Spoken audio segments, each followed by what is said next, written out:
School യുവജനോത്സവം. യുവജനോത്സവം ഒരു സംസ്കാരത്തിൻ്റെ പ്രതിഫലനമാണ്. വ്യത്യസ്തങ്ങളായ കലാരൂപങ്ങൾ അവിടെ സമ്മേളിക്കുന്നു. പിഴവ് വരാതെ ആടിയും പിശകു പറ്റാതെ പാടിയും കലാകാരന്മാർ അവിടെ സ്നേഹപൂർവ്വം പൊരുതുന്നു. സ്കൂൾ യുവജനോത്സവങ്ങൾക്ക് മറ്റൊരു പ്രത്യേകത കൂടിയുണ്ട്. അത് കലയുടെയും സംസ്കാരത്തിൻ്റെയും വരുംകാല മൂളപ്പുകൾ സംഭാവന ചെയ്യുന്നു. വിദ്യാഭ്യാസ വിചക്ഷണവും മുൻ രാഷ്ട്രപതിയുമായ ഡോക്ടർ എസ് രാധാകൃഷ്ണൻ അഭിപ്രായപ്പെട്ടതുപോലെ നമ്മുടെ വിദ്യാലയങ്ങൾ എഞ്ചിനീയർമാരെയും സാങ്കേതിക വിദഗ്ധരെയും മാത്രം സൃഷ്ടിച്ചാൽ പോരാ, നർത്തകരെയും ഗായകരെയും ചിത്രകാരന്മാരെയും കൂടി സൃഷ്ടിക്കേണ്ടതുണ്ട്. പഠനം ബുദ്ധിയെയും കായിക വിനോദങ്ങൾ ശരീരത്തെയും വളർത്തുമ്പോൾ കലകൾ മനസ്സിനെ പുഷ്ടിപ്പെടുത്തുന്നു. വിദ്യാഭ്യാസം കേവലം പാഠപുസ്തക പഠനമല്ല, അതിൻ്റെ പരമമായ ലക്ഷ്യം വ്യക്തിത്വ വികാസമാണ്. അതിന് യുവജനോത്സവങ്ങൾ വഴി ഒരുക്കുന്നു. അവസരങ്ങളാണ് പലപ്പോഴും പ്രതിഭയെ കണ്ടെത്തുന്നതും രൂപപ്പെടുത്തുന്നതും. ജന്മനാ പ്രതിഭയുള്ള നിരവധി ആളുകൾ നമ്മുടെ ഇടയിൽ ഉണ്ട്.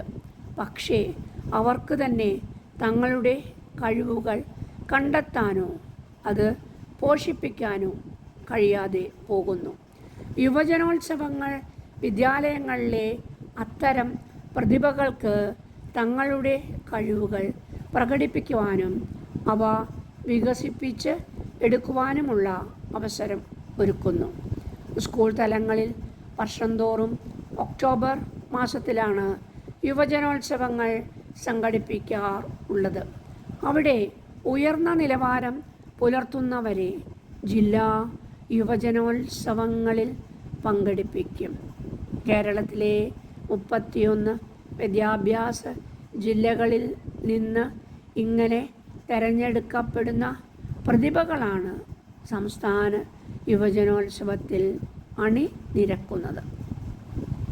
കേരളത്തിൽ ആദ്യമായി സംസ്ഥാന യുവജനോത്സവം നടത്തിയത് 1957 എറണാകുളത്ത് സംഘടിപ്പിച്ച ആ യുവജനോത്സവം പകർന്ന പ്രേരണയിൽ കൂടുതൽ വിദ്യാർത്ഥികൾ പിന്നീട് മത്സരങ്ങളിൽ പങ്കെടുത്ത് തുടങ്ങി.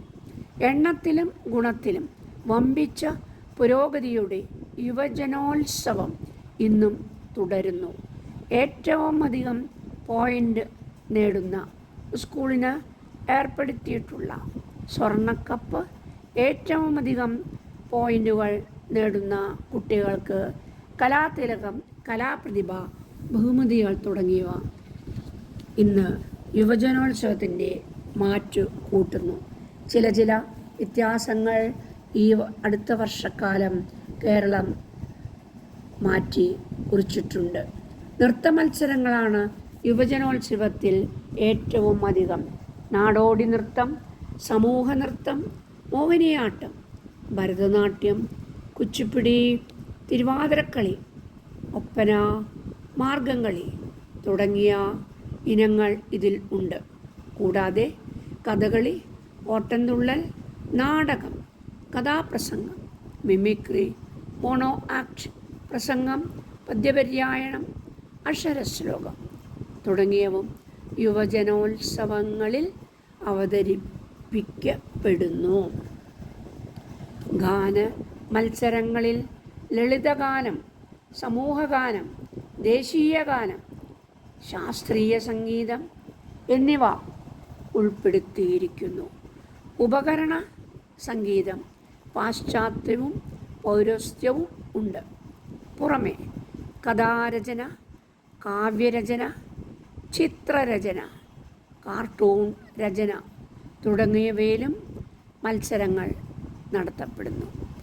ജന്മവാസന കൊണ്ടും നിരന്തര പരിശീലനം കൊണ്ടും അരങ്ങത്ത് എത്തി അർഹത നേടിയെടുക്കുന്ന കലാകാരന്മാർ ധാരാളം ഉണ്ട്.